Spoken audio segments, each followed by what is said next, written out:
If you're in an environment where your needs aren't getting met, you will end up feeling hurt, and you will end up feeling pain, and you will end up saying, don't trust anybody.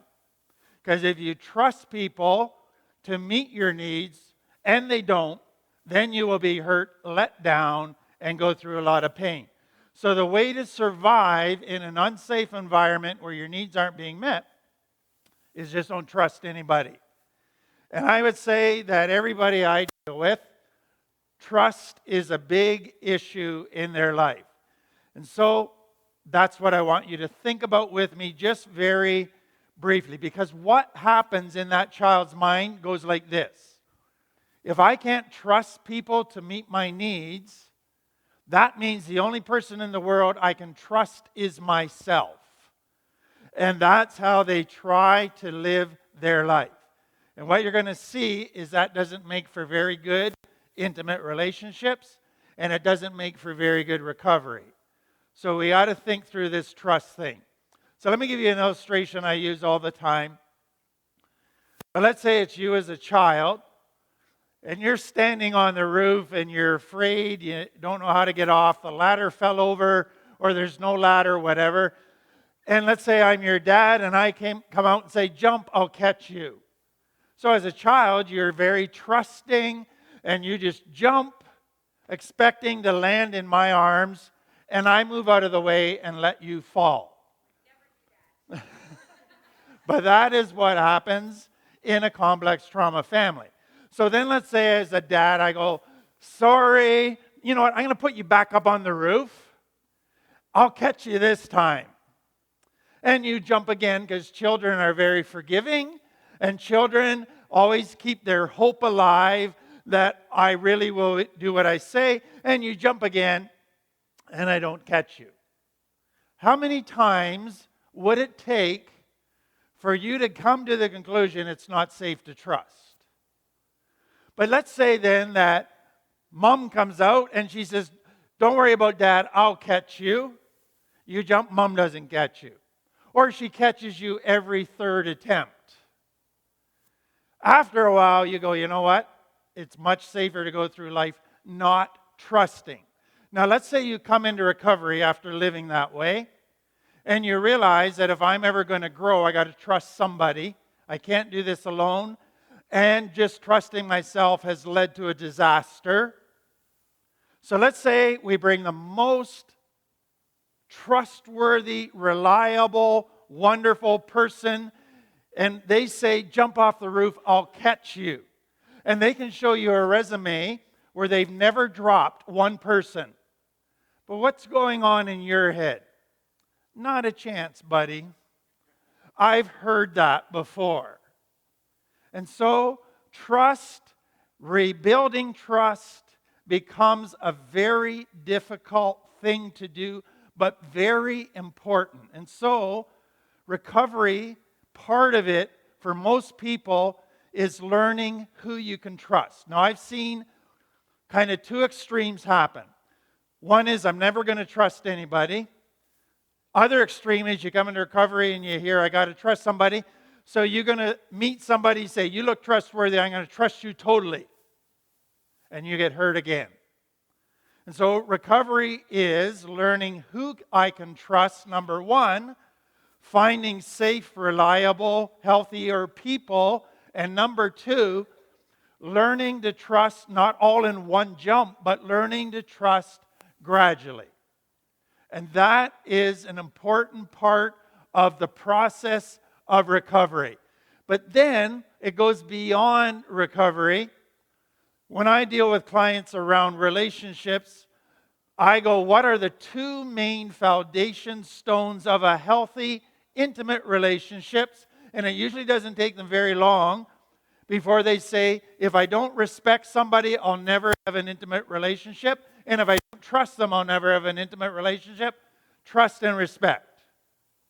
But if you spend all of your life not trusting anybody, but that's the necessary foundation stone for a healthy relationship, you're in trouble. So what a lot of people do is try to have a healthy relationship without trust. And it doesn't work. They then accuse each other of stuff. There's jealousy, there's control issues, etc. And so they quickly begin to realize, if I don't get this trust thing figured out, I'll never have a healthy, intimate relationship.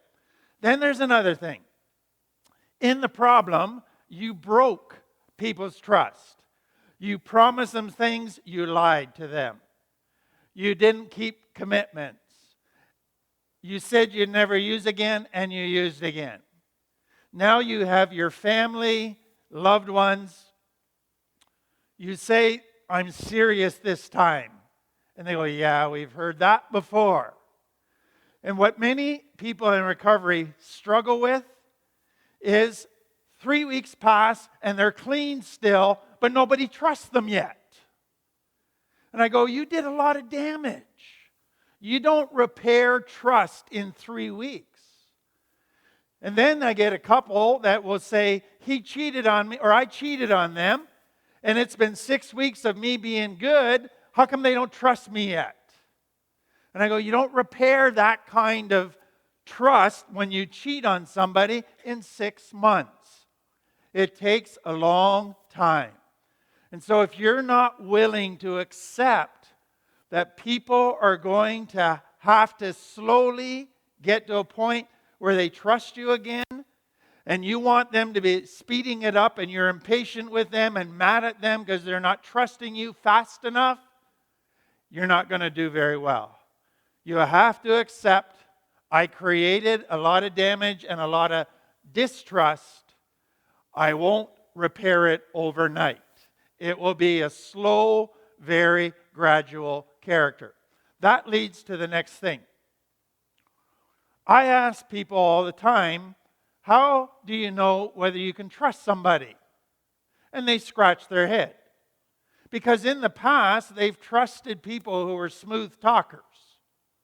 Or they trusted people that kind of lit their fire and got them all sexually aroused. And then they said, I'll trust them. That blew up in their face. What are the criteria that is the basis of trust of a reliable person? And what it boils down to is what we call character.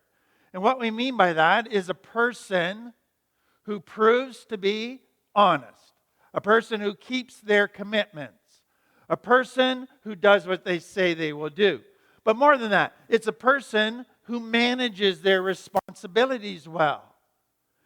A person who they see you as an equal, not as underneath them. There's so many different parts that make up whether a person is trustworthy, and those are character qualities. So as you begin to learn how to trust, you then look for a person that proves to be trustworthy. You trust them for a little bit, just one little thing. If they prove to be trustworthy, you trust them for a second thing. You don't just jump all the way in. And if they prove to be trustworthy, you trust them for a little bit more. And you gradually build trust. Now that sounds great on paper, but addicts aren't very good with patiently developing trust. So what they would say to a person, or they would say to me, is I want to trust you. Give me a written guarantee right now that you're trustworthy. And I'll go, you got to hang around and watch me and be with me. Okay, I better know by the end of the month. No, it's going to take longer than that. Well, I want an intimate relationship with that guy. Is he trustworthy? I go, check him out. Well, I better know in a month. No, you got to be patient. So trust requires patience. And that's where many of us struggle. So trust issues are huge, but becoming healthy requires learning with trust. So the final thing I want to say about it is this. If you're back on that roof and you realize this person on the ground has proven to be trustworthy in lots of little areas, now I have to take a risk and jump. That risk is scary. And you can talk yourself out of it, but you'll still be on the roof. and you will never grow beyond that point. And so there's an element of recovery that will require taking a risk with people you've checked out. If you don't take that risk, you usually stop growing. If you take it, you go to the next level of growth.